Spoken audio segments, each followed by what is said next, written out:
Alors que la criminalité gagne du terrain dans certaines zones de Conakry, les autorités redoublent d'efforts pour reprendre le contrôle des quartiers sensibles. C'est dans ce cadre que l'opération de dégagement des zones criminogènes s'est poursuivie ce mardi à Bujumbura. Cette nouvelle phase de l'opération vise à démanteler les réseaux criminels qui perturbent la sécurité dans ce secteur. Suivez donc ce reportage de Fata Traoré pour en savoir plus. Les opérations de déguerpissement des zones criminogènes de Conakry se poursuivent avec ardeur.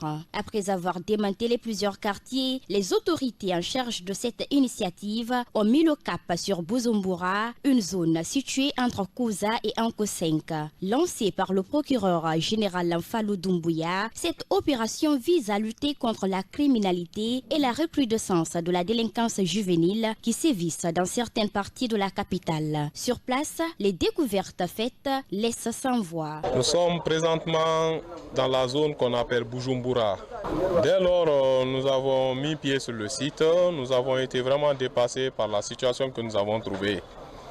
Parce que là, nous avons une activité, disons, criminogène qui se passe dans cette zone parce que nous n'avons que des baraques. Nous avons plus ou moins... Il y en a qui font des business de chanvre indien et d'autres substances consommables. Aussi d'autres substances liquides que nous avons trouvées sur le site. À travers cela, les mises en cause ont été interpellées. Je pense qu'ils vont être à travers les différents services de sécurité et établir les faits. Une intervention qui n'a pas été lancée sans une analyse préalable. Bien avant le début, au moins 400 zones criminogènes avaient été identifiées, explique Seydou Cissé, avant de rappeler l'importance de cette opération. Les autorités ont identifié jusqu'à date 440 zones criminogènes reparties dans les 13 communes de Conakry. Ces opérations de démantèlement ont commencé avec les tractopelles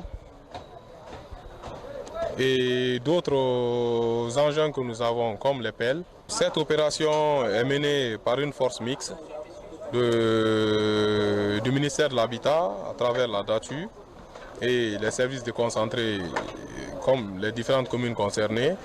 Nous avons la gendarmerie, la région et nous avons le CMS appuyé par les différents commissariats de police.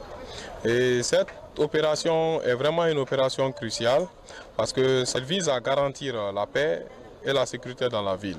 Depuis son lancement le 9 décembre 2024, plusieurs zones ont déjà été démantelées. Les autorités responsables de cette opération entendent poursuivre leurs efforts jusqu'à atteindre les zones répertoriées dans l'objectif d'éradiquer définitivement le banditisme grandissant à Conakry.